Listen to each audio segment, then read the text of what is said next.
दोस्तों, आज से करीब 1600 साल पहले भला किसने सोचा था कि अरब में पैदा हुआ एक आइडियोलॉजी आने वाले समय में दुनिया की दूसरी सबसे बड़ी आबादी बन जाएगी।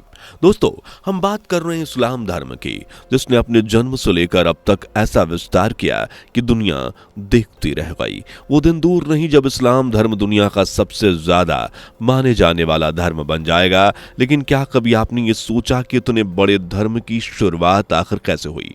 किस तरह हुआ इस्लाम धर्म का जन्म? क्या है इसके पीछे की सच्चाई?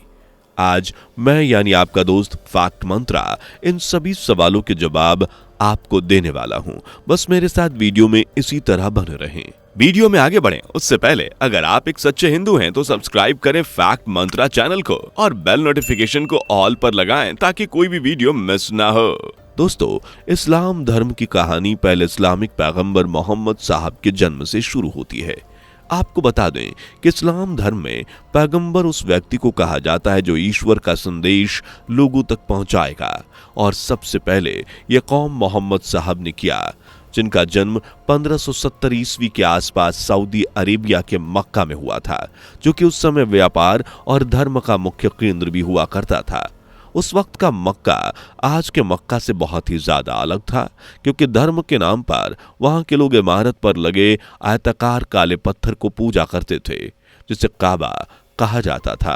यह आज भी सऊदी अरब की मक्का नामक जगह पर मौजूद है और यहीं पर इस्लाम धर्म को मानने वाले लोग हज नाम के तीर्थ यात्रा करते हैं। दोस्तों, ऐसा कहा जाता है कि दिव्य दर्शन से अपने युवावस्था में ही मोहम्मद साहब को यह विश्वास हो गया था कि अल्लाह एकमात्र ईश्वर है, जिसके बाद इन्होंने अपने विचारों की चर्चा शुरू कर दी, उसे ज्यादा से ज्यादा लोगों तक पहुंचाने का काम किया। सबसे पहले तो उन्होंने मूर्ति पूजा का विरोध किया, लोगों के सामने खुद को ईश्वर का देवदूत बताया। लेकिन मोहम्मद साहब की इन बातों से कई लोग उनके खिलाफ हो गए और कई लोग तो उनके इतने विरोध में आ गए कि उन्हें मक्का छोड़ना पड़ा। कहा जाता है कि 622 ईस्वी के आसपास मोहम्मद साहब को मक्का से भागकर मदीना में शरण लेनी पड़ी।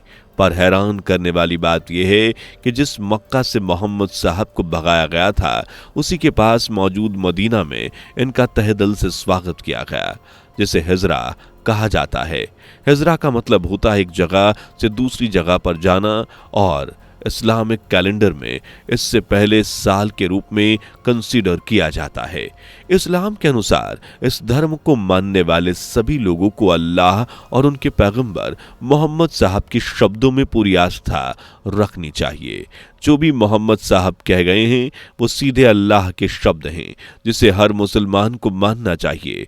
दोस्तों, ईसाई धर्म की तरह इस्लाम में भी लाइफ आफ्टर डेथ के कॉन्सेप्ट के बारे में बात करी जाती है, जिसे कयामत का दिन कहा जाता है।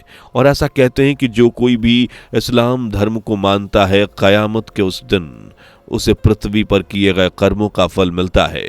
इसके अलावा इस्लाम धर्म के नियमों के अनुसार किसी भी मुसलमान को मूर्ति की पूजा नहीं करनी चाहिए। यही वजह है कि आप किसी मुसलमान के घर पे कोई भी मूर्ति नहीं देखेंगे। वे लोग मूर्तियों को ईश्वर नहीं मानते और न ही कभी सूअर का मांस खाते हैं। ये बात साफ साफ इस्लाम धर्म की सबसे पाक यानी पवित्र किताब कुरान में भी लिखी गई है। कहा जाता है कि कुरान में लिखी गई हर एक बात अल्लाह का पैगाम है। ऐसे में किसी भी मुसलमान को सूअर नहीं खाना चाहिए, क्योंकि सूअर एक गंदा जानवर है। कुरान में विवाह और तलाक से जुड़े नियम भी लिखे गए हैं, जिसका हर मुसलमान को पालन करना चाहिए। लेकिन दोस्तों, इन सब के अलावा इस्लाम धर्म में 5 ऐसे सिद्धांत हैं जिसे हर मुसलमान को जरूर से जरूर मानना चाहिए। अगर कोई मुसलमान इन 5 सिद्धांतों में किसी एक को भी मानने से इनकार कर देता है तो उसे सच्चा मुसलमान नहीं समझा जाता। दोस्तों, सबसे पहला नियम तो यह है कि हर मुसलमान को ईश्वर की अखंडता और मोहम्मद साहब के पैगंबर होने की घोषणा करनी चाहिए, जिसके लिए कहा गया है कि ला इलाहा इल्लल्लाह मोहम्मद रसूल अल्लाह। दूसरे सबसे बड़े नियम की बात करें तो यह है कि सभी मुसलमानों को हर रोज 5 बार प्रार्थना करनी चाहिए, यानी नमाज पढ़नी चाहिए, और हर जुम्मा यानी शुक्रवार की दोपहर के बाद मस्जिद में नमाज पढ़नी चाहिए। तीसरा अहम नियम यह है कि सच्चे मुसलमान को गरीब लोगों को यह समझकर भिक्षा देनी चाहिए कि वो भिक्षा वो अल्लाह को अर्पित कर रहा है। इस्लाम के अनुसार हर इंसान को अपनी हैसियत के हिसाब से लोगों को दान करते रहना चाहिए। चौथा बड़ा नियम है कि हर सच्चे मुसलमान को रमजान के महीने में सूर्योदय से सूर्यास्त तक रोजा रखना चाहिए, यानी कि व्रत करना चाहिए। इस बीच वो कुछ खाना तो छोड़ दीजिए, पानी का एक बूंद भी नहीं पी सकता। और हाँ, सूर्यास्त होने के बाद सूर्य उदय तक वो जो मर्जी वो खा सकता है।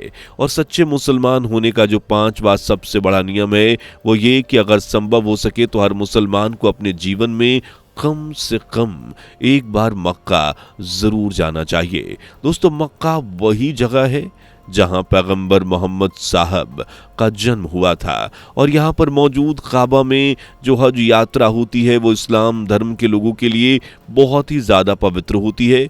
इसे हर मुसलमान अपने जीवन में करना चाहता है।